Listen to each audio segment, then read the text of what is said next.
अस्सलाम वालेकुम students, I hope कि आप सब खैरियत से होंगे। अभी हम जो है वो एक ग्लोबल पैंडेमिक सिचुएशन से गुज़र रहे हैं, जिसकी वजह से हमारी जो स्टडीज़ हैं वो उनका तरीक़ेकार जो है वो चेंज होता जा रहा है। ठीक है जी, we are moving towards online studies. ठीक है, और आजकल जो हालात चल रहे हैं उसकी एक रिक्वायरमेंट है जिसके थ्रू जो है वो हम ऑनलाइन स्टडीज़ को जो है वो अडेप्ट कर रहे हैं। तो अब इसी सिलसिले में हमने जो है वो आपके साथ कुछ रिकॉर्डेड सेशंस जो हैं वो आपको प्रोवाइड करने का जो है वो तरीक़ेकार अपनाया है, जिसके अंदर हम फ्रॉम द बिगनिंग जो है वो आपके कोर्स को लेके चलेंगे।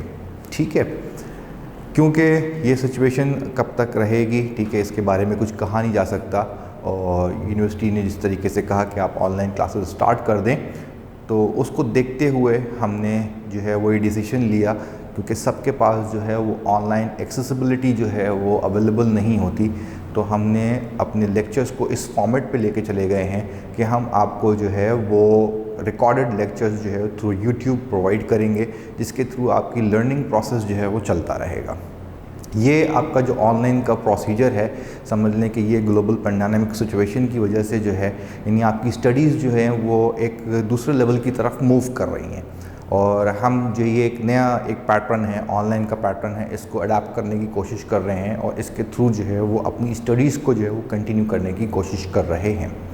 और आई होप कि इसके थ्रू जो है वो आप इसको अडाप्ट करेंगे और अडाप्ट करने के बाद जो है वो आप इससे जो है वो चीज़ें अपनी जो कंटिन्यू थी आपकी पहले, उसी को आप लेकर आगे जो है वो मूव ऑन करेंगे। ये जो हमारे सेशंस हैं, हमने इन सेशंस को इस तरह से सॉर्ट आउट किया है कि हम इसको स्टार्टिंग से जो है वो आपके पास लेकर आएंगे। यानी जो हमारा कोर्स जहाँ से हमने स्टार्ट किया था, तो वो बिगनिंग का जो प्रोसीजर था, जो आपके स्टार्टिंग मंथ्स में आपने पढ़ा था, क्योंकि जो बीच में गैप डेवलप हुआ उसकी वजह से कुछ लोगों ने जो है वो बीच में कोप अप किया और कुछ लोग कनेक्ट रहे और कुछ लोग कनेक्ट नहीं हो सके। तो उनको भी जो है वो ये फैसिलिटी प्रोवाइड की जाएगी, ताकि जिन्होंने ये चीज़ जो है वो नहीं पढ़ी थी या ये मिस कर दी थी, इन्होंने बिगनिंग जो थी, कोर्स की बिगनिंग जिन्होंने मिस कर दी थी, उनके लिए जो है वो ये एक अपॉर्चुनिटी बन जाएगी कि वो फ्रॉम द बिगनिंग जो है वो चीज़ों को रिवाइज़ कर सकते हैं। और जो कोप अप कर रहे थे, जो साथ साथ पढ़ रहे थे लोग, उनके लिए एक रिविज़न फैसिलिटी जो है वो अवेलेबल होगी। ये ठीक है। तो इसके थ्रू जो है वो आपको जो स्टार्टिंग वाले लोग थे जिन्होंने ये सब चीज़ें पढ़नी थी, उनका रिवीजन हो जाएगा। और जिन्होंने किसी भी वजह से ये चीज़ें मिस कर दी थी, ये स्टार्टिंग के लेक्चर्स मिस कर दिए थे, वो इसको पढ़कर अपना वो वाला फेज़ जो है वो कवर अप कर सकते हैं। इस सेशन के अंदर हम जिस टॉपिक को डिस्कस कर रहे हैं वो है कॉस्ट अकाउंटिंग का टॉपिक। ठीक है जी, हम यहाँ स्टार्ट करेंगे, that is the cost accounting.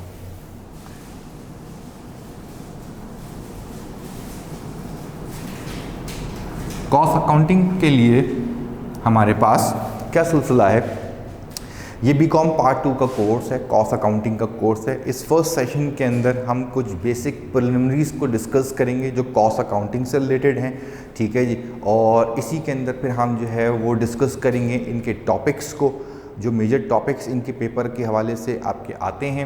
ठीक है, और उनके जो क्वेश्चंस आते हैं आपके पास, कौन कौन से क्वेश्चंस जो हैं वो आपके पास अवेलेबल होते हैं, उन सब चीज़ों को हम एक सम अप करके इस फर्स्ट सेशन के अंदर आपको जो है वो डिलीवर करेंगे, ताकि आपको इसमें पेपर पैटर्न वगैरह जो है वो डिस्कस हो जाए। और आपके पास जो टॉपिक्स इसके अंदर आते हैं वो कॉस्ट अकाउंटिंग के टॉपिक्स बीकॉम पार्ट 2 के अंदर जो आपको पढ़ने हैं, ठीक है जी, वो चीज़ आप जो है वो कवर अप कर लें और आपको थोड़ा सा जो है वो पेपर का आइडिया हो जाए। किसी टॉपिक को पढ़ने से पहले उस टॉपिक के लिए आपको, या पेपर कॉस्ट अकाउंटिंग का जो पेपर है उसका लिए जो है वो आपको, आपका थोड़ा सा आइडिया जो है वो, आपका माइंडसेट जो है वो थोड़ा सा क्लियर हो जाए।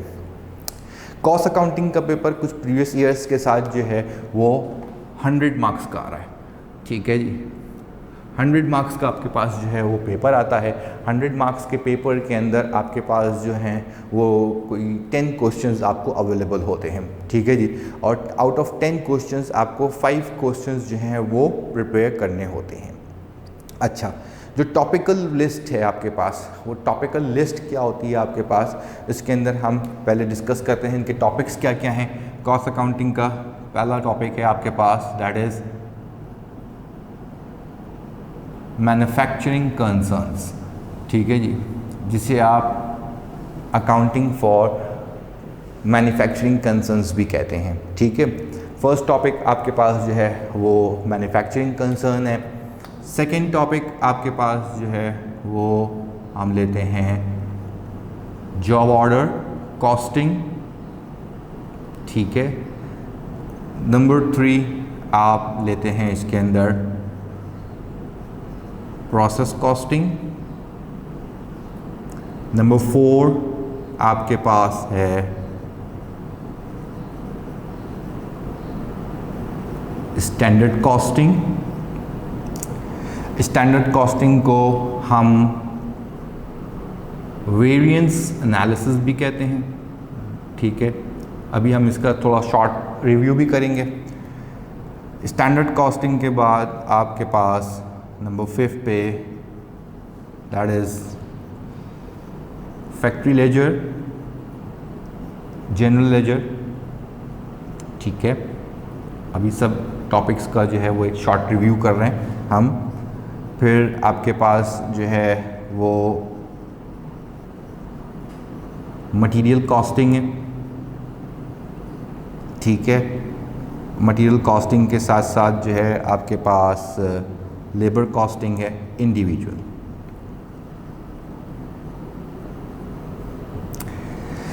These are the main topics. ठीक है, कॉस्ट अकाउंटिंग के अंदर आपके पास ये आपके कुछ मेन टॉपिक्स हैं जिनको आपने जो है वो कवर अप करना है। इनको इंडिविजुअल थोड़ा सा डिस्कस करते हैं, थोड़ा थोड़ा आपको इन टॉपिक्स के बारे में बताएंगे कि इन टॉपिक्स के अंदर जो है वो क्या क्या चीज़ें आती हैं, क्या क्या चीज़ें आपको करनी होती हैं इसके अंदर, ताकि जब भी आप ये टॉपिक्स पढ़ें तो आपको जो है उन चीज़ों की वजह से आपको थोड़ा सा आइडिया रहे कि आपने इस टॉपिक के अंदर करना क्या है। Number 1 manufacturing concern. Manufacturing concern देखें, जब भी हम कॉस्ट करेंगे, अभी हम जो बेसिक कॉस्ट को हम थोड़ा सा डिस्कस करेंगे कॉस्ट अकाउंटिंग को, तो उसके अंदर हम देखेंगे कि जो हमारी कॉस्टिंग है वो डिफरेंट पैटर्न्स पे की जाती है। ठीक है जी, मैन्युफैक्चरिंग कंसर्न का मतलब क्या होता है कि जब हम जो है वो किसी चीज़ की कॉस्टिंग जो है वो एज अ होल कंसीडर कर रहे होते हैं। ठीक है जी, तो जो मैन्युफैक्चरिंग कंसर्न है आपका, उसके अंदर जो है आपके पास जो डिटेल्स होंगी, जो आपको गिवन डिटेल्स होंगी, उससे आपको एक स्टेटमेंट बनानी होगी जिसे हम कहते हैं statement of cost of goods manufactured. जब हम इस टॉपिक की तरफ मूव ऑन करेंगे तो हम आपको जो है वो ये पूरी स्टेटमेंट जो है वो एक्सप्लेन करेंगे। जब हम statement of cost of goods manufactured बनाते हैं, जब हमें पता चलता है कि हमने जो चीज़ बनाई है उसकी कॉस्ट क्या है, तो उसके बाद ही फिर एक और स्टेटमेंट जनरेट होती है जिसे हम statement of cost of goods sold कहते हैं। ठीक है, और इसी के साथ साथ जो है जब हम कॉस्ट ऑफ गुड्स सोल्ड की स्टेटमेंट बनाते हैं तो उसके अंदर हम जो है वो इनकम स्टेटमेंट भी बना सकते हैं। यानी कॉस्ट मैन्युफैक्चरिंग कंसर्न जो है, अकाउंटिंग फॉर मैन्युफैक्चरिंग कंसर्न जो है, उसके अंदर आपको 2 मेन काम करने होते हैं। एक आपके पास जो होता है वो कॉस्ट ऑफ गुड्स मैन्युफैक्चर्ड की स्टेटमेंट बनाते हैं, यानी जो आप गुड्स मैन्युफैक्चर कर रहे हैं उनकी स्टेटमेंट बनाते हैं आप। ठीक है, और फिर उसके बाद जो चीज़ आपने बनाई है, जब हम उसकी स्टेटमेंट बना देते हैं, उसकी कॉस्ट की स्टेटमेंट बनाते हैं, तो उसके बाद फिर हम उसकी इनकम स्टेटमेंट बनाते हैं। अगर वो चीज़ जो बनाकर हमने बेची है तो उस पर हमें कितना फ़ायदा हुआ है, ठीक है, या नुकसान हुआ है, प्रॉफिट अर्न हुआ है या लॉस हुआ है। यानी आपके पास 2 मेन स्टेटमेंट्स हैं जो आपकी इस अकाउंटिंग फॉर मैन्युफैक्चरिंग कंसर्न के अंदर बनाई जाती हैं।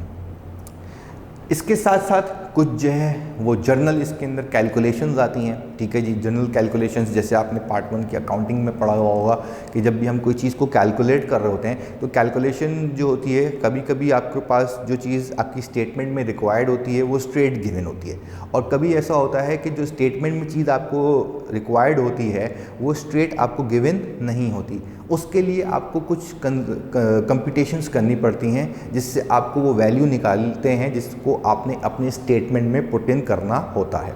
ठीक है, तो ये एक जनरल कंप्यूटेशंस हैं जो किसी भी स्टेटमेंट की रिक्वायरमेंट्स बन जाती हैं। ठीक है, वो सवाल करते हुए आपको देखना होता है कि हमें वहाँ पे किस चीज़ की कंप्यूटेशन करनी है, यानी किस चीज़ की कंप्यूटेशन वहाँ पे रिक्वायर्ड है या नहीं रिक्वायर्ड है। जो आपको डिटेल्स वहाँ पे गिवन होंगी, जो इसकी डिटेल्स गिवन होंगी, उसके अंदर आपको देख के अंदाज़ा लगाना होगा कि यहाँ क्या कोई कंप्यूटेशन की ज़रूरत है या नहीं।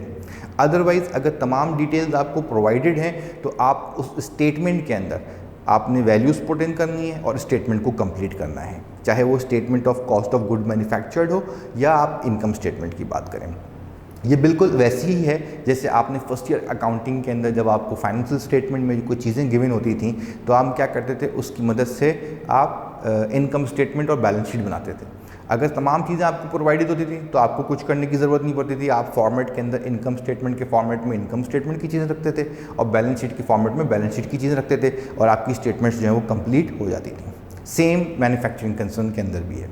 अगर तमाम चीज़ें प्रोवाइडेड हैं तो आप जो है वो स्टेटमेंट कंप्लीट बना सकते हैं, ठीक है जी, चाहे वो statement of cost of goods manufactured हो या आपका जो है वो इनकम स्टेटमेंट हो। देन फिर आप मूव करते हैं किसकी तरफ, second topic, that is job order costing. Job order costing जो होती है आपके पास सेकेंड टॉपिक के अंदर जो है आपके पास फर्स्ट टॉपिक की रिक्वायरमेंट 2 स्टेटमेंट्स थी, ठीक है जी।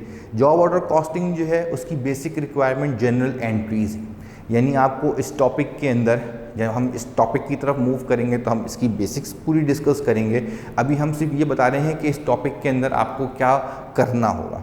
इस टॉपिक के अंदर जो है वो आपको सिर्फ जनरल एंट्रीज पास करनी होती हैं अलॉन्ग विद द कंप्यूटेशन। जैसे मैंने पिछले वाले अकाउंटिंग फॉर मैन्युफैक्चरिंग कंसर्न में डिस्कस किया आपसे कि अगर आपके पास कोई ऐसी चीज़ आती है, कोई ऐसी ट्रांजेक्शन आती है कि जिसके अंदर कंप्यूटेशन रिक्वायर्ड है तो मुझे कंप्यूटेशन करनी पड़ेगी।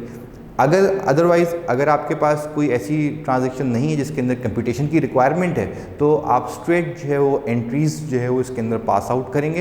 यानी जब हम जॉब ऑर्डर कॉस्टिंग पढ़ेंगे तो हम इसके फॉर्मेट में देखेंगे कि इसकी कुछ जनरलाइज एंट्रीज़ हैं, ठीक है जी। वो जनरलाइज एंट्रीज़ जो मैन्युफैक्चरिंग की एंट्रीज़ हैं उसके थ्रू जो है वो इस क्वेश्चन को आपने हल करना होता है, ठीक है। तो जॉब ऑर्डर कॉस्टिंग जो होती है आपके पास उसके अंदर जो बेसिक नीड है वो क्या है, वो जनरल एंट्रीज़ हैं।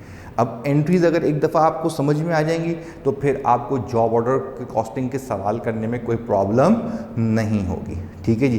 पर्टिकुलर जॉब से रिलेटेड जब कॉस्टिंग की जाती है तो उस टॉपिक को हम जो है वो कहते हैं that is the job order costing. फिर मूव ऑन करते हैं थर्ड की तरफ। थर्ड में क्या आता है आपके पास, जब हम प्रोसेस कॉस्टिंग पे जाएंगे तो प्रोसेस कॉस्टिंग का मतलब ही क्या है कि वो आपकी कॉस्टिंग के प्रोसीजर्स हैं कि जो एक एक वे में, मतलब एक प्रोसेस से दूसरे प्रोसेस में शिफ्ट होगा आपका मैन्युफैक्चरिंग का काम, फिर उस प्रोसेस से सेकंड से थर्ड प्रोसेस में शिफ्ट होगा। तो प्रोसेस कॉस्टिंग के अंदर हमारे पास क्या है, प्रोसेस कॉस्टिंग का जो फॉर्मेट है यानी प्रोसेस कॉस्टिंग का जो सोल्यूशन है आपके पास, उसके जो सवाल का जो आंसर बनेगा उसके अंदर आपको 4 मेन चीज़ें निकालनी होती हैं, ठीक है जी। पहली चीज़ आपको निकालनी पड़ती है कि आपने कितने यूनिट्स पे जो है वो काम किया है, जिसे हम कहते हैं इक्विवेलेंट यूनिट प्रोडक्शन, ठीक है जी, इक्विवेलेंट यूनिट प्रोडक्शन। ये हम सब चीज़ें डिटेल में कब जाके करेंगे, जब हम प्रोसेस कॉस्टिंग के सवाल को डिस्कस कर रहे होंगे। अभी हम सिर्फ ओवरव्यू कर रहे हैं कि इसके अंदर आपने क्या क्या कैलकुलेशन करनी है। पहली चीज़ आपने क्या करनी है, पहली चीज़ आपने कैलकुलेट करनी है कि आपने कितने यूनिट्स में एक पीरियड पे काम किया है, ठीक है। वो कहलाता है इक्विवेलेंट यूनिट प्रोडक्शन। तो मतलब समझ लें आप कि जब भी हम बात करते हैं किसी भी प्रोडक्शन की तो प्रोडक्शन के अंदर कुछ यूनिट्स पहले से जो हैं वो वर्किंग में होते हैं, ठीक है जी। कुछ जो होते हैं वो करंटली पुट इन किए जाते हैं और कुछ यूनिट्स पे काम होना बाकी होता है। तो इन इंफॉर्मेशन को गैदर करके हम निकालते हैं कि हमने इस पीरियड में कितने यूनिट्स पे काम किया। पहली रिक्वायरमेंट होती है उसकी, that is called equivalent unit production. दूसरे में हम जाके जो है वो यूनिट कॉस्ट निकालते हैं। जब हमें पता चल जाता है कि हमने कितने यूनिट्स पे काम किया है तो उसकी बेसिस पे ही हम कैलकुलेट करते हैं कि हमारी यूनिट कॉस्ट क्या आ रही है, ठीक है। इंडिविजुअली भी, ठीक है, एलिमेंट ऑफ कॉस्ट के थ्रू इंडिविजुअल भी पर यूनिट कॉस्ट निकालते हैं हम और टोटल पर यूनिट कॉस्ट भी निकालते हैं। यानी हमारी जो दूसरी पहली रिक्वायरमेंट हो गई कि कितने यूनिट्स पे काम किया हमने, और दूसरी रिक्वायरमेंट क्या है कि हमने पर यूनिट कॉस्ट निकाली। तीसरी रिक्वायरमेंट क्या है कि जो यूनिट्स पे हमने जिन यूनिट्स पे हमने काम किया है उस पे हमारी टोटल कॉस्ट कितनी लगी, ठीक है जी। पहले पर यूनिट कॉस्ट निकाली और उसकी मदद से फिर हम निकालेंगे हमने जितने यूनिट्स पे काम किया है उसकी टोटल कॉस्ट कितनी आ गई है, ठीक है जी। और फोर्थ चीज़ क्या होगी आपके पास, जो एंडिंग यूनिट्स हैं हमारे पास, यानी जो यूनिट्स रिमेनिंग थे हमारे पास, हम उस पे काम करेंगे कि उस पे उसकी कॉस्ट निकालेंगे कि एंडिंग यूनिट्स की हमारे पास कॉस्ट क्या थी। तो हमारे पास कितनी चीज़ें हो गई, हमारे पास 4 चीज़ें हो गई। फर्स्ट चीज़ क्या है आपके पास कि हम निकालेंगे कि हमने इस पीरियड में कितने यूनिट्स पे काम किया। देन फिर उसकी मदद से हम निकालेंगे हमारे पर यूनिट कॉस्ट क्या आ गई। पर यूनिट कॉस्ट निकालने के बाद फिर हम निकालेंगे कि जितने यूनिट्स पे हमने काम किया है टोटल कॉस्ट उसकी क्या बन गई, ठीक है जी। और फिर लास्ट में निकालेंगे जो एंडिंग यूनिट्स हैं जिन पे काम नहीं हुआ है उनकी कॉस्ट क्या है। ये 4 काम हैं आपको जो करने हैं किसके अंदर, या 4 काम हैं आपको करने हैं प्रोसेस कॉस्टिंग के अंदर, ठीक है जी। मैं इसको दोबारा रिपीट करता हूँ। पहले आप निकालेंगे क्या, पहले आप निकालते हैं उसके अंदर कि आपने कितने यूनिट्स पे इस पीरियड में काम किया। देन फिर आप निकालते हैं क्या, पर यूनिट कॉस्ट।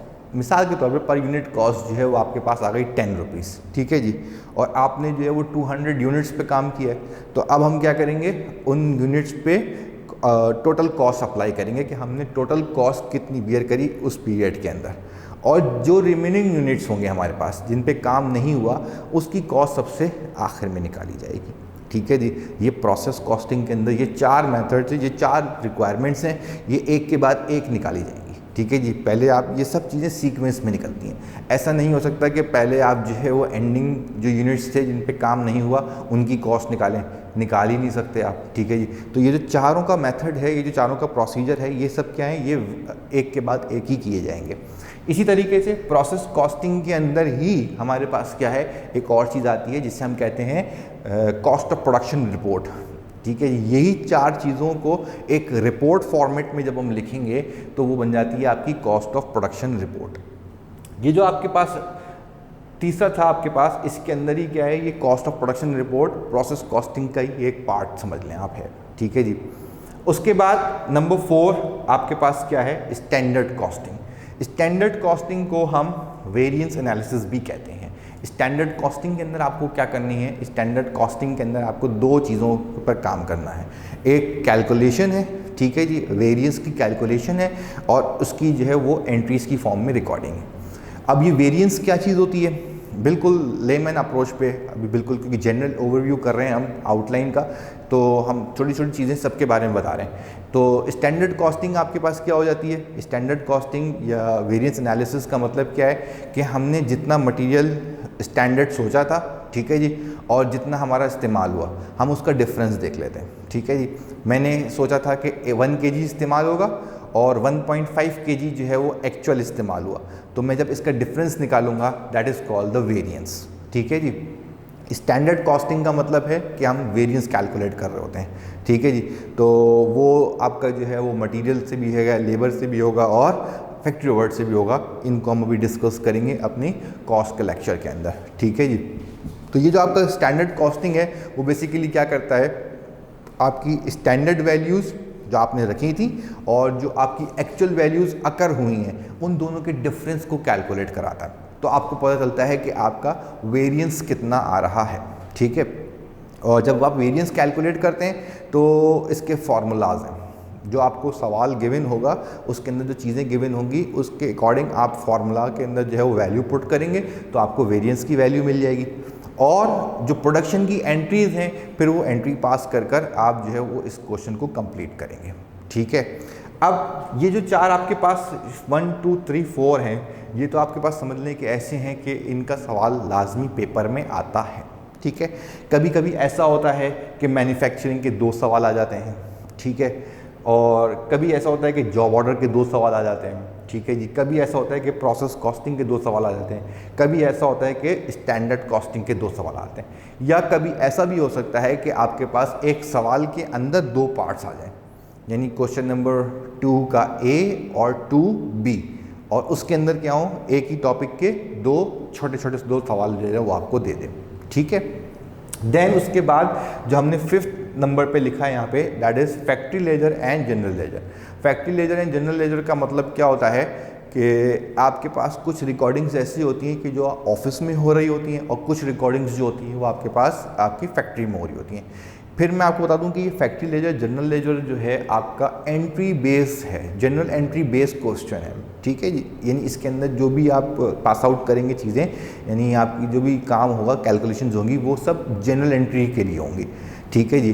तो फैक्ट्री लेजर जनरल लेजर का काम क्या होता है, आपके पास कुछ चीज़ें ऐसी होती हैं कि जो फैक्ट्री रिकॉर्ड कर रही होती है, कुछ चीज़ें ऐसी होती हैं कि जो ऑफिस रिकॉर्ड कर रहा होता है, ठीक है जी। और कुछ समझ लें उसमें ऐसी चीज़ें होती हैं कि जो फैक्ट्री को ऑफिस जो वो डिसबर्समेंट पे देता है, ठीक है जी, यानी वो प्रोवाइड करता है। तो उसमें जो है वो उसको फैक्ट्री को जब वो एड्रेस करता है तो वो फैक्ट्री को रिकॉर्ड कर रहा होता है। इसी तरह जब फैक्ट्री के पास कोई चीज़ ऑफिस से आ रही होती है तो वो ऑफिस के नाम से उसको रिकॉर्ड कर रही होती है। यानी एक जनरल एंट्रीज का फॉर्मेट है जो फैक्ट्री वाले रिकॉर्ड कर रहे होते हैं और एक जनरल एंट्री का फॉर्मेट है जो ऑफिस वाले रिकॉर्ड कर रहे होते हैं।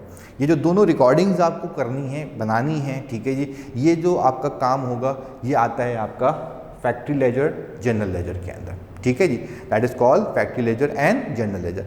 फैक्ट्री लेजर जनरल लेजर के अंदर फिर मैं आपको बताता हूँ कि एंट्रीज का काम है। अच्छा, देन उसके बाद फिर हम जाते हैं नंबर 6 and 7। 6 and 7 आपके पास क्या है, that is material costing and labour costing. अब इसके अंदर स्पेसिफाइड हम क्या करते हैं, मटेरियल कॉस्टिंग के ऊपर चले जाते हैं। उसके अंदर हम मटेरियल लॉसेस को भी देख लेते हैं, ठीक है जी। और आपके पास जो है वो स्पॉइल जो होते हैं, स्पॉइल गुड्स जो होते हैं उसकी भी कैलकुलेशन आ जाती है, ठीक है जी। इसी तरीके से जो लेबर कॉस्टिंग है, यानी ये स्पेसिफाइड मटेरियल कॉस्टिंग का मतलब है उसके अंदर सिर्फ मटेरियल से बेस काम करते हैं आप, ठीक है जी। लेबर कॉस्टिंग के अंदर सिर्फ स्पेसिफाइड लेबर के ऊपर काम करते हैं। ये जो लेबर कॉस्टिंग की जाती है जिसके अंदर आप कुछ इंसेंटिव प्लान्स भी देखते हैं कि आपका काम अगर लेबर जल्दी कर देती है तो आप उसको जो है वो कोई इंसेंटिव भी दे रहे हैं अगर, तो उसकी भी कैलकुलेशन जो होती है वो हम करते हैं। कैलकुलेशन किसके अंदर, लेबर कॉस्टिंग के अंदर करते हैं, ठीक है। कि हम जो चीज़ें प्रोवाइड कर रहे हैं, ठीक है जी, किसी भी लेबर को कोई चीज़ प्रोवाइड की जाएगी तो उसके अंदर उसको क्या इंसेंटिव मिल सकता है या बोनस का कोई ऑप्शन मिल सकता है, तो ये आपका टॉपिक कवर होता है लेबर कॉस्टिंग के अंदर। इसी तरह मटेरियल के अंदर अगर आपके पास जो है वो स्पॉइलेज आ रही है, ठीक है जी, या मटेरियल जो है वो आपका ख़राब हो गया है, ठीक है जी, रियून हो गया है, तो उसकी भी कैलकुलेशन की जाती है, वो कहलाती है आपकी, that is called the material costing, ठीक है। तो ये आपके पास जो है वो कुछ ओवरव्यू था आपका कोर्स आउटलाइन के हवाले से कि आपका जो पेपर है उसके अंदर कौन कौन से सवाल आ सकते हैं, ठीक है जी। इन सब सवालों के अंदर ये तो सारे टॉपिक्स अगर आप कर लें तो इन सारे टॉपिक्स को करने के बाद जो आपने अटेम्प्ट करने होते हैं वो 5 क्वेश्चंस होते हैं। तो हम कोशिश ये करते हैं कि जो जनरल पहले वाले जो आपके पास 4 टॉपिक्स हैं वो आप स्ट्रॉन्ग ग्रिप से कंप्लीट कर लें, ठीक है जी। तो पहले जब आप उसको स्ट्रॉन्ग ग्रिप से कंप्लीट कर लेंगे तो आपके 5 क्वेश्चंस तो उसी से कंप्लीट हो रहे होंगे। देन फिर हम मूव करते हैं अपने 6 टॉपिक की तरफ, 7 टॉपिक की तरफ, 8 टॉपिक की तरफ, जिससे आपकी चॉइस जो होती है पेपर की फिर वो क्रिएट होना स्टार्ट हो जाती है, ठीक है जी। क्लियर हो गई बात ये। तो यहाँ तक जो है वो हमने आपको एक्सप्लेन किया कि कॉस्ट अकाउंटिंग के पेपर में 100 मार्क्स के पेपर में जो टॉपिक्स जो हैं वो इंक्लूड होते हैं, वो मेन ये टॉपिक्स हैं आपके पास जो आ रहे हैं, ठीक है। और अब हम जो है वो कुछ बेसिक चीज़ों के ऊपर कॉस्ट अकाउंटिंग से रिलेटेड कुछ जो बेसिक चीज़ें हैं हम उनको डिस्कस करेंगे, ठीक है जी। और फिर अगर कुछ टाइम यहाँ पे जो है वो अवेलेबल हुआ तो फिर हम जो है वो किसी टॉपिक की तरफ भी मूव कर जाएंगे, ठीक है। तो अब हम जो है वो कुछ इसकी बेसिक्स को डिस्कस करते हैं, कॉस्ट अकाउंटिंग की कुछ बेसिक्स को डिस्कस कर रहे हैं।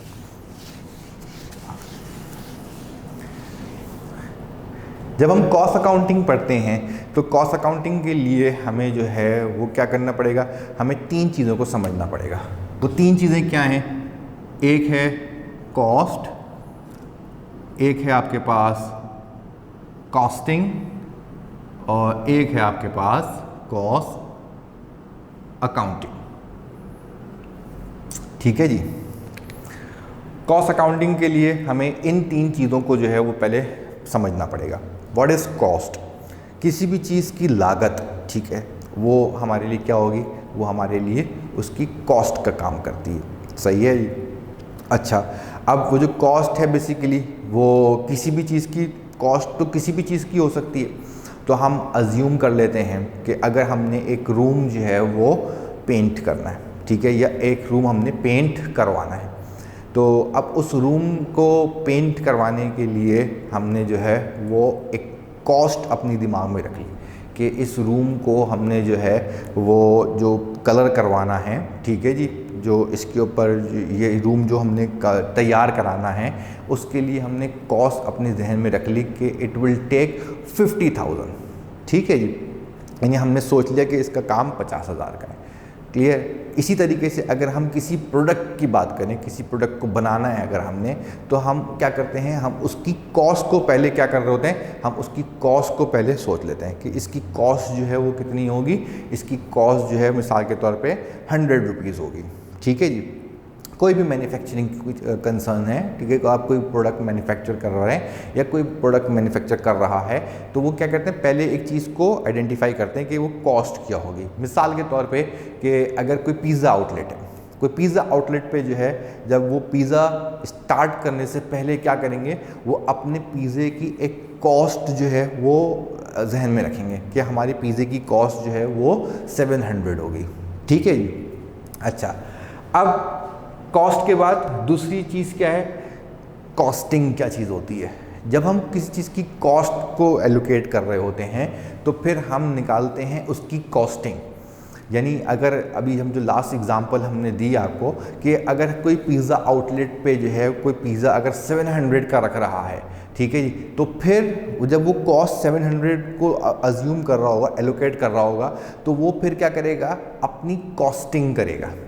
कॉस्टिंग का मतलब क्या है कि वो तमाम चीज़ों को ओवरव्यू करेगा कि इसके अंदर जो जो चीज़ें, जो जो रिक्वायरमेंट्स हैं, जो चीज़ें वहाँ पे लगनी हैं, जो मटेरियल लगना है, जो भी चीज़ें उसको कवर कर रही हैं, वो सब चीज़ें करने के बाद, ठीक है जी, तो उसकी लागत कितनी आएगी। वो जो प्रोसेस है वो सब चीज़ों का, कि जिसमें हम वो चीज़ें कैलकुलेट करते हैं कि इसके अंदर इतना मटेरियल लगेगा, इतनी चीज़ें जो है ना वो बाहर से आएंगी, इतनी चीज़ें इंटरनल हम प्रोवाइड करेंगे, उन सब चीज़ों को जब हम कैलकुलेट करेंगे तो वो जो प्रोसीजर कहलाएगा आपका, that is called the costing procedure, ठीक है जी। हम उसको क्या कर रहे होंगे, हम उसको कॉस्टिंग प्रोसीजर कहते हैं।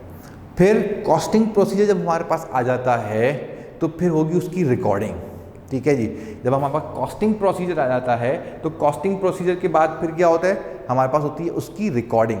वो जो रिकॉर्डिंग आपके पास होती है फिर वो किस में चली जाती है, that will become your cost accounting, ठीक है जी। वो हमारे पास क्या हो जाएगी, वो हमारी कहलाएगी कॉस्ट अकाउंटिंग। तब हम कॉस्ट देखते हैं तो कॉस्ट के अंदर हमारे पास क्या होता है, कॉस्ट के अंदर हमारे पास मेन चीज़ जो है जिसे हम कहते हैं elements of cost. Elements of cost क्या होते हैं हमारे पास, एलिमेंट्स ऑफ कॉस्ट हमारे पास 3 है, ठीक है जी। दैट इज नंबर 1 मटेरियल, ठीक है जी, नंबर 2 इज लेबर, और नंबर 3 आपके पास जो है वो है मैन्युफैक्चरिंग ओवरहेड्स। मैन्युफैक्चरिंग ओवरहेड्स को हम कॉस्ट अकाउंटिंग के अंदर फैक्ट्री ओवरहेड्स भी कहते हैं, ठीक है जी। जो हम कॉस्टिंग के लिए जाएंगे तो हमने कॉस्टिंग करते हुए इन एलिमेंट्स ऑफ कॉस्ट को मद्देनज़र रखना होगा। जब हम किसी भी चीज़ की कॉस्ट एलोकेट करते हैं तो फिर हम उसके बाद सेकंड फेज़ में जब जाते हैं तो हम उसकी कॉस्टिंग करते हैं। जब हम कॉस्टिंग करते हैं तो कॉस्टिंग के अंदर हमारे पास क्या होगा, कॉस्टिंग के अंदर हमारे पास जो कंसर्न होगा वो एलिमेंट्स ऑफ कॉस्ट होंगे, ठीक है जी। एलिमेंट्स ऑफ कॉस्ट की ही बेसिस पे हम क्या कर रहे होंगे, एलिमेंट्स ऑफ कॉस्ट की बेसिस पे ही हम किसी चीज़ की कॉस्टिंग कर रहे होते हैं, ठीक है। जैसे मैंने आपको कहा कि अगर मुझे जो है वो एक रूम प्रिपेयर करना है, ठीक है जी, उसको रूम को फर्निश करना है या उसको डेकोरेट करना है या उसका पेंट करना है, ठीक है जी, तो उस पेंट को करने के लिए हमने जो है वो एलिमेंट ऑफ कॉस्ट के अंदर मटेरियल, जब हम बात करेंगे मटेरियल की, तो मटेरियल क्या हो जाएगा आपके पास, material will become the paint, ठीक है जी। जो पेंट होगा वो हमारा क्या कहलाएगा, that will be the material. अच्छा, अब जो कमरा हमने तैयार करना है उसके ऊपर कितना जो है वो मटेरियल जो है वो लगना है, कितना पेंट लगना है, ठीक है जी। जो हम पेंट यूज़ कर रहे हैं, ठीक है, वो 1 बाल्टी आपका पेंट आ रहा है या 2 बाल्टियाँ पेंट आएगा या 3 बाल्टियाँ पेंट आएगा, वो एज़ पर रिक्वायरमेंट है, और उसकी जो आपके पास अमाउंट आएगी वो आपकी कॉस्टिंग का पार्ट बनती चली जाएगी, ठीक है जी। फिर जाहिर सी बात है कि अगर मैं पेंट ला के रख लूँ तो वो ऑटोमेटिकली तो वो खुद ब खुद तो पेंट नहीं होगा, तो उसके लिए क्या होगा आपके पास, उसके लिए हमारे पास जो है वो लेबर कंसर्न्स आएंगे कि भाई इस कमरे को तैयार करने के लिए या इस चीज़ को तैयार करने के लिए हमारे पास 2 लेबर की रिक्वायरमेंट है, कम से कम 2 लेबर्स होनी चाहिए, ठीक है, या कम से कम 5 लेबर्स होनी चाहिए। तो वो जो लेबर की रिक्वायरमेंट होगी तो उसका कुछ रेट होगा, ठीक है जी, 1000 मतलब पर डे या 2000 पर डे। 2000 पर डे के हिसाब से जो है वो मुझे 3 लेबर को जो है ना वो हायर करना है अगर, तो वो सेकंड चीज़ हो जाएगी हमारी कॉस्टिंग से रिलेटेड, ठीक है। देन उसके बाद ये मैन्युफैक्चरिंग ओवरहेड्स हैं। व्हाट इज़ मैन्युफैक्चरिंग ओवरहेड्स, ठीक है जी। अगर आपके पास पेंट अवेलेबल है, आपके पास लेबर अवेलेबल है, तो ऐसा नहीं है आपके पास कि बस वो लेबर आएगी और पेंट को देखेगी और दीवारों को देखेगी और आपका पेंट हो जाएगा, ऐसा नहीं है। उसके लिए क्या होगा, उसके लिए कुछ बेसिक रिक्वायरमेंट्स होंगी, ठीक है जी, जो फुलफ़िल होने के बाद ही जो है वो लेबर जो है वो पेंट अप्लाई कर सकता है वॉल्स के ऊपर।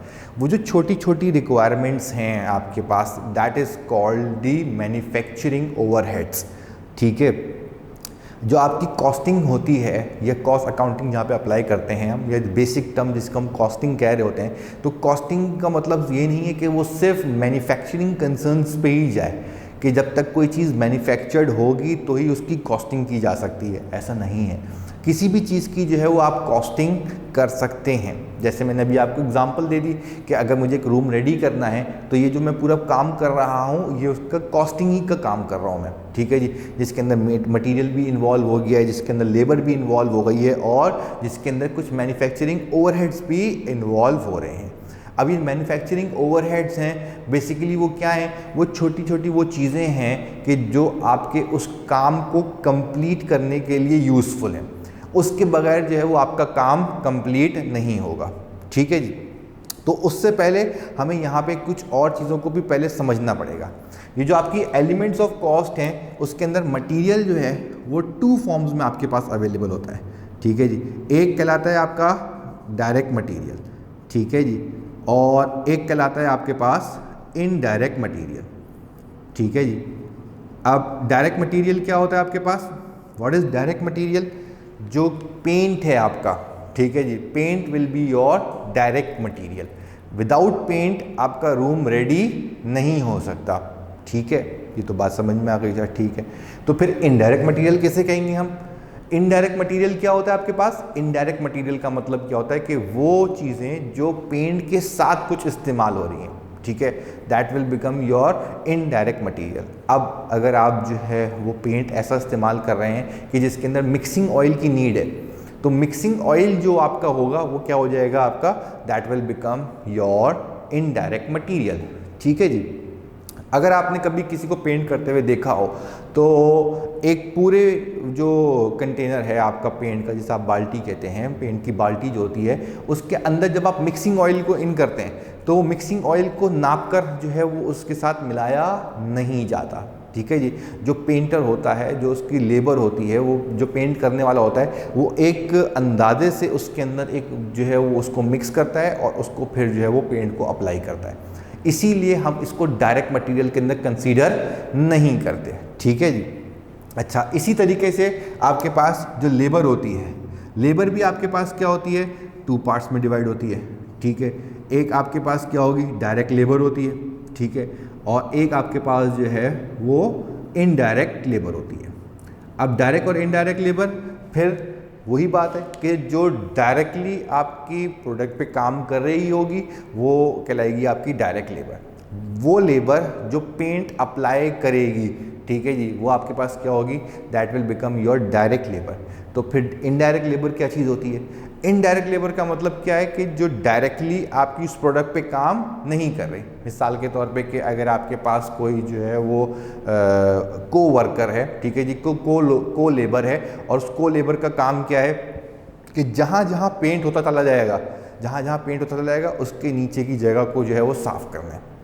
जो पेंटर, जो एक्चुअल पेंटर काम कर रहा है, उसको जो भी चीज़ चाहिए वो उठा कर उसको देना, यानी मेन लेबर जो है वो नहीं होती, ठीक है, वो मेन लेबर के लिए सपोर्ट होती है, that is called your indirect labour. ये जो आपकी इनडायरेक्ट लेबर होती है और indirect material, they all are concern with the factory overheads, ठीक है जी। इनको हम किस में इंक्लूड करते हैं, ये हमारे छोटे छोटे खर्चे होते हैं, ठीक है, तो हम इनको कहाँ लेके के आते हैं, हम इनको मैन्युफैक्चरिंग ओवरहेड्स में लेके जाते हैं। यानी अगर मुझे एक रूम को प्रिपेयर करना है, उस रूम को प्रिपेयर करने के लिए मेन मटेरियल मेरा क्या है, पेंट है, ठीक है जी। उसके साथ जो अदर मटेरियल है वो आपके पास क्या है, अदर मटेरियल में आपके पास जो है वो प्लास्टर ऑफ पेरिस भी हो सकता है, वो मिक्सिंग ऑयल भी हो सकता है, वो टर्पंटाइन ऑयल भी हो सकता है। ये क्या है, आपका मेन मटेरियल नहीं है, बट ये सपोर्टिव मटेरियल है जिसके बगैर आपका काम नहीं हो सकता। इसीलिए इनको हम इनडायरेक्ट मटेरियल कहते हैं और इनको हम ले जाते हैं किसके अंदर, इनको हम हेड में रखते हैं मैन्युफैक्चरिंग ओवरहेड्स के अंदर, ठीक है। इसी तरीके से डायरेक्ट लेबर वो लेबर जो आपकी पेंट अप्लाई करेगी, ठीक है, यानी जो मेन लेबर होगी। उसके साथ कोई सपोर्टिंग लेबर अगर आपके पास काम करती है जो उसको छोटी छोटी चीज़ें प्रोवाइड करे, सफाई, उसके नीचे सफाई का काम करना, ये 10 चीज़ें जो होती हैं वो उसको कवर कर रही होती है, वो आपके पास क्या कहलाती है, वो इनडायरेक्ट लेबर कहलाती है। उसका डायरेक्टली उस प्रोडक्ट से कंसर्न नहीं होता, बट वो क्या कर रही होती है, सपोर्टिव लेबर होती है। तो वो भी क्या होती है आपके पास, इनडायरेक्ट लेबर भी आपकी कहाँ चली जाती है, that will be gone to factory overhead या मैन्युफैक्चरिंग ओवरहेड्स। इसके अलावा जो जितने भी छोटे छोटे खर्चे हैं आपके पास, अगर आपको अब जनरली अगर कहा जाए, इस एग्जांपल को ही जो है वो एलैबोरेट कर दें कि अगर हम इस रूम को प्रिपेयर कर रहे हैं जिसके अंदर हमने मटेरियल और लेबर को डिस्कस कर लिया, तो अब मैन्युफैक्चरिंग ओवरहेड्स में और क्या आ सकता है। मैन्युफैक्चरिंग ओवरहेड्स में आपके पास जो है वो सैंड पेपर आ सकता है। विदाउट सैंड पेपर जो है वो आपका वो काम कंप्लीट नहीं होगा, ठीक है जी। और फिनिशिंग के लिए कोई और चीज़ अगर रिक्वायरमेंट है तो वो भी आपके पास क्या होगी, वो भी आपके पास मैन्युफैक्चरिंग ओवरहेड्स में आ जाएगी, ठीक है जी। अगर आपके पास ब्रशेस आ रहे हैं तो brushes will also become the part of manufacturing overheads, ठीक है। तो ये तमाम चीज़ें क्या हैं आपके पास, ये तमाम चीज़ें मैन्युफैक्चरिंग ओवरहेड्स में जाएंगी जो आपके कॉस्टिंग प्रोसीजर को कंप्लीट करेंगे। फिर आपको पता चलेगा कि उस चीज़ को कंप्लीट करने के लिए हमें डायरेक्ट मटेरियल कितना रिक्वायर्ड था, इनडायरेक्ट मटेरियल कितना रिक्वायर्ड था, ठीक है। डायरेक्ट लेबर कितनी रिक्वायर्ड थी और इनडायरेक्ट लेबर कितनी रिक्वायर्ड थी। इसके अलावा जो छोटी छोटी चीज़ें हैं वो आपके पास क्या होंगी, वो मैन्युफैक्चरिंग ओवरहेड्स में आ जाएंगी। ये तमाम कॉस्टिंग प्रोसीजर जब कंप्लीट होगा तो वो जस्टिफाई करेगा जो आपने कॉस्ट एलोकेट करी थी उससे मैच कर रहा है या नहीं कर रहा। क्या आपने कॉस्ट कम एलोकेट कर दी थी या कॉस्ट हमने ज़्यादा एलोकेट कर दी थी, तो हम उसको रीएडजस्ट कर देते हैं।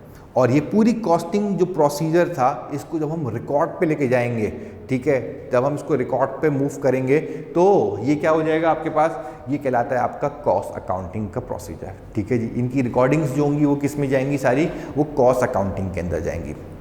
अब कॉस्ट अकाउंटिंग के अंदर जब हम जाते हैं, जो इसकी रिकॉर्डिंग्स हैं, जनरल एंट्रीज़ की जो रिकॉर्डिंग है, वो जनरल एंट्रीज़ की रिकॉर्डिंग में स्टैंडर्डाइज्ड वैल्यूज़ हैं, ठीक है जी। यानी कुछ एंट्रीज़ ऐसी हैं कि जो चेंज नहीं होती, चाहे जैसे हमने अभी लिखा था, जो भी हमने टॉपिक्स लिखे हुए थे, मैन्युफैक्चरिंग कंसर्न था या जॉब ऑर्डर कॉस्टिंग था या आपके पास जो है वो स्टैंडर्ड कॉस्टिंग था या फैक्ट्री लेजर था, तो वो जो आपकी स्टैंडर्ड कॉस्टिंग की जो जनरल एंट्रीज़ हैं वो चेंज नहीं होती। चाहे आपका टॉपिक कोई भी हो, उसके अंदर जनरल एंट्रीज़ के अंदर डिफरेंस नहीं आता, क्योंकि टॉपिक के हिसाब से वैल्यूज़ चेंज हो जाएंगी, मगर जो टॉपिक उस जनरल एंट्री के अंदर जो चीज़ डेबिट में आनी है वो डेबिट में ही रहेगी और जो क्रेडिट में आनी है वो चीज़ क्रेडिट में ही रहेगी, ठीक है। तो ये सारा प्रोसीजर आपका क्या बनता है, ये सारा प्रोसीजर आपकी कॉस्टिंग को कंप्लीट करता है और इसकी रिकॉर्डिंग जो होती है वो होती है आपकी कॉस्ट अकाउंटिंग के थ्रू। अब ये जो आपका पूरा मैन्युफैक्चरिंग का प्रोसेस था, ठीक है, ये मैन्युफैक्चरिंग के अंदर जो चीज़ें हैं अगर एज अ होल ले लें हम, तो वो statement of cost of goods manufactured बन जाएगी जो मैन्युफैक्चरिंग कंसर्न से होगा। अगर वो किसी पर्टिकुलर जॉब से रिलेटेड काम हो रहा हो तो जॉब ऑर्डर कॉस्टिंग कंसीडर किया जाएगा। अगर वो ऐसी जगह पे ऐसी मैन्युफैक्चरिंग के अंदर चाह रहा हो कि जिसके अंदर एक प्रोसेस से दूसरे प्रोसेस में वैल्यूज़ चेंज होती हैं, शिफ्ट होती हैं और एक से ज़्यादा प्रोसेस लेकर फिर वो आपकी प्रोडक्ट जो है वो कंप्लीट होती है, तो वो प्रोसेस कॉस्टिंग के अंदर कंसीडर किया जाएगा। मगर कॉस्टिंग की चीज़ें जो होती हैं वो चेंज नहीं होती, एलिमेंट्स ऑफ कॉस्ट जो है वो आपके पास चेंज नहीं होते, चाहे वो कोई भी टॉपिक आप जो है वो पढ़ रहे हो, वो material, labour and FH as it is रहेगा। क्योंकि आपके पेपर के अंदर, पेपर में कभी ऐसा हो जाता है कि आपका फर्स्ट क्वेश्चन जो होता है वो थ्योरी बेस्ड हो जाता है। वो थ्योरी के अंदर जो है वो आपसे यही चीज़ें पूछता है कि आपके एलिमेंट्स ऑफ कॉस्ट क्या हैं, ठीक है जी। आप डायरेक्ट मटेरियल को ज़रा एक्सप्लेन करें वहाँ पे, या आपसे वो कहेगा कि मैन्युफैक्चरिंग ओवरहेड को एक्सप्लेन करें कि मैन्युफैक्चरिंग ओवरहेड्स क्या होते हैं, ठीक है। तो आपका क्वेश्चन 1 जो होता है वो अक्सर जो है वो उसके अंदर थ्योरी जो है वो आपसे पूछ लेता है, या कभी ऐसा भी हो सकता है कि किसी क्वेश्चन के साथ ए पार्ट के अंदर बी पार्ट के साथ आपको जो है वो कुछ थ्योरी की चीज़ें पूछ ले। तो उसके लिए ये जो हमारा फर्स्ट सेशन है, हमने इसके अंदर हमने सारी तमाम थ्योरी को डिस्कस किया कि अंदर जो है वो इसमें चीज़ें कितनी चीज़ें जो है आपकी कॉस्ट अकाउंटिंग के अंदर आ सकती हैं। अभी अगर जो हमने तीनों चीज़ें ली हैं, इसको अगर हम किसी और एग्जांपल के अंदर फिट करना चाहें, अगर हम टेक्सटाइल इंडस्ट्री के अंदर जाएं तो टेक्सटाइल इंडस्ट्री के अंदर जो हम एलिमेंट ऑफ कॉस्ट देखेंगे तो वो कैसे हो जाएगा आपके पास, जो फैब्रिक है आपके पास, ठीक है जी, अगर जिससे आपकी शर्ट या कोई भी आपका जो कपड़े बनते हैं तो वो जो कपड़ा है फैब्रिक आपके पास क्या होगा, that will be considered as the direct material, ठीक है जी। देन उसके बाद उसमें इनडायरेक्ट मटेरियल क्या होगा, उसमें इनडायरेक्ट मटेरियल आपके पास जो है वो क्या होगा कि जो उसके अंदर जो छोटी छोटी चीज़ें लगती हैं, उसमें बटन्स हैं, उसमें जो आपके पास थ्रेड इस्तेमाल हो रहा है, ठीक है जी, उसमें कॉलर इस्तेमाल हो रहा है या आपके पास कफ्स इस्तेमाल हो रहे हैं, ये तमाम चीज़ें जो आपकी किसी भी चीज़ को कंप्लीट करने के लिए यूज़ की जाएंगी, they all are considered as the indirect material. Then फिर अगर इसके अंदर हम डायरेक्ट लेबर की बात करें तो जो मास्टर टेलर होता है, जो टेलर होगा आपके पास क्या है, वो डायरेक्ट लेबर है, ठीक है जी। अगर टेलर जो है वो आपके फैब्रिक को कट ही नहीं कर रहा होगा, ठीक है जी, तो इसका मतलब क्या है कि आपका कपड़ा जो है वो रेडी नहीं हो सकता।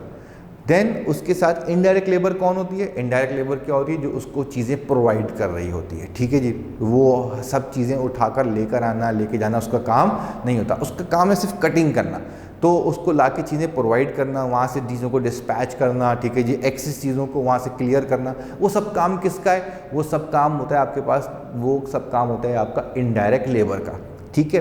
फिर मैन्युफैक्चरिंग ओवरहेड्स क्या होते हैं आपके पास, वो तमाम चीज़ें जो वहाँ पे इस्तेमाल हो रही हैं, ठीक है जी, अदर देन आपका फैब्रिक और मास्टर टेलर, ठीक है, वो तमाम चीज़ें आपके पास क्या होंगी, वो उसकी मैन्युफैक्चरिंग ओवरहेड्स में आ जाती हैं, ठीक है। जैसे अभी आपको बताया कि ये जो आपका थ्रेड्स हैं ये सारे इनडायरेक्ट मटेरियल है, और इनडायरेक्ट मटेरियल क्या है, इनडायरेक्ट मटेरियल आपका कहाँ जाता है, वो कंसीडर किया जाता है, that is called the factory overhead या मैन्युफैक्चरिंग ओवरहेड, ठीक है जी।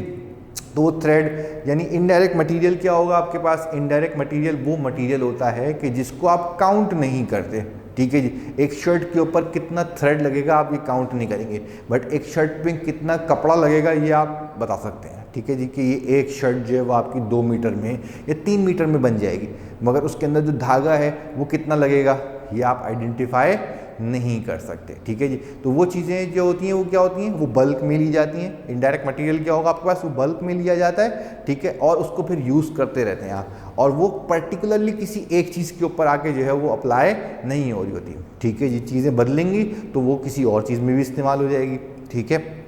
अच्छा, तो ये आपके पास क्या हो गया, अब यही एग्जांपल आपकी मैन्युफैक्चरिंग से हट के आप किसी और चीज़ पे भी लेके जा सकते हैं, ठीक है, और किसी और चीज़ पे भी लेके जाकर आप जो है उसको कवर अप कर सकते हैं, ठीक है। अच्छा, ये हो गया आपके पास material, that is the elements of cost, material, labour and manufacturing overhead. Material आपके पास direct material, indirect material, indirect material is considered as the manufacturing overhead. Direct labour मतलब लेबर के अंदर direct labour and indirect labour होती है। Direct labour is gone, ठीक है जी, कि वो इंडिविजुअल काउंट होती है। इनडायरेक्ट लेबर जो होती है वो मैन्युफैक्चरिंग ओवरहेड का पार्ट होती है, ठीक है। क्लियर हो गई बात ये। अब ये जो आपके पास तमाम प्रोसीजर है वो बेसिकली तमाम प्रोसीजर कैसे किया जाता है, अब हम उसको थोड़ा सा देख लेते हैं कि अगर हम जो है वो यहाँ पर आ जाएं, ये जो आपके पास 3 मेन चीज़ें हैं, दैट इज मटीरियल, ठीक है, material, labour and factory overhead, ठीक है जी, material, labour and factory overhead. ये तमाम चीज़ें आके आपके पास क्या होती है, ये तमाम चीज़ें आके जो हैं वो मैन्युफैक्चरिंग का पार्ट बनती हैं, ये मैन्युफैक्चरिंग में आ जाती हैं, ठीक है। ये तीनों चीज़ें मिलेंगी तो आपकी मैन्युफैक्चरिंग स्टार्ट हो जाती है, ठीक है। अब मैन्युफैक्चरिंग में क्या होता है आपके पास, मैन्युफैक्चरिंग के अंदर कुछ चीज़ें जो हैं वो आपके पास पहले से भी अवेलेबल होती हैं, जिन्हें आप यहाँ पे क्या कहते हैं, that is called work in process, ठीक है जी। और वर्क इन प्रोसेस ये कौन सा होगा, work in process at start. Work in process at start का मतलब क्या है आपके पास, कि जो काम आपके पास पहले से चला आ रहा है, फिर आपने क्या किया, इस पीरियड के अंदर ये तीनों चीज़ें जो है वो इनपुट करें, तो आपका जो है वर्क इन प्रोसेस स्टार्ट के अंदर इस मैन्युफैक्चरिंग कॉस्ट को हमने ऐड करा। जब मैन्युफैक्चरिंग कॉस्ट ऐड होगी तो इसमें क्या बच जाएगा, वो काम जो इस पीरियड में कंप्लीट नहीं होगा उसको हम कहते हैं work in process at and, यानी जो काम अभी स्टिल इन प्रोसेस है वो नेक्स्ट पीरियड में जाके कंटिन्यू हो जाएगा, नेक्स्ट पीरियड में जाके फिर वो एट स्टार्ट पे चला जाएगा। यानी प्रोसीजर क्या हो जाएगा आपके पास कि आपका पहले वर्क इन प्रोसेस स्टार्ट था, उसके अंदर मटेरियल, लेबर एंड फैक्टरी इन हो गया, तो ये बन जाएगा आपका मैन्युफैक्चरिंग कॉस्ट। और मैन्युफैक्चरिंग कॉस्ट से आप क्या करेंगे, आप work in process at and निकाल देंगे, यानी जो काम जिस पे कंप्लीट नहीं हुआ वो चीज़ रह जाएगी। तो मैन्युफैक्चरिंग कॉस्ट से हट के फिर ये वैल्यू जो है वो मैन्युफैक्चर्ड पे चली जाएगी, ठीक है जी। यानी ये वैल्यू जो है वो आपके पास क्या हो जाएगी, मैन्युफैक्चर्ड का मतलब जो रेडी हो जाएगी और ready for sale.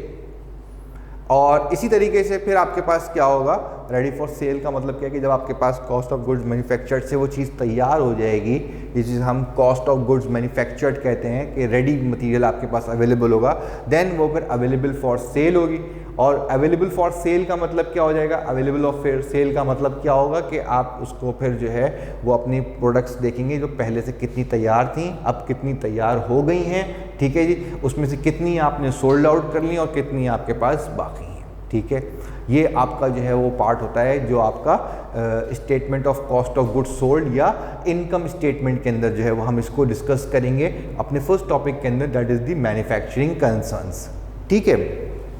This is all overview about the manufacturing concern, ठीक है जी। इसको हमने जो है इसको हमने जो है कॉस्ट अकाउंटिंग को जो है सब थोड़ा समअप किया है, उसकी बेसिक्स को डिस्कस कर लिया, उसके पेपर्स को डिस्कस कर लिया, उसके टॉपिक्स को डिस्कस कर लिया हमने यहाँ पे इस फर्स्ट सेशन के अंदर। क्योंकि ये इंट्रोडक्टरी सेशन था, इसके अंदर हमने किसी पर्टिकुलर टॉपिक के ऊपर बात नहीं करी, जर्नलाइज जो है वो हमने कॉस्ट अकाउंटिंग के जो टॉपिक्स हैं उनको डिस्कस किया, और उसके बाद जो थोड़ी बेसिक आपके पास चीज़ें हैं कॉस्ट अकाउंटिंग से रिलेटेड हमने उनको डिस्कस किया है, ताकि जब हम किसी टॉपिक को स्टार्ट करें तो उस वक्त आपको ये कन्फ्यूजन इन चीज़ों के बारे में ना हो।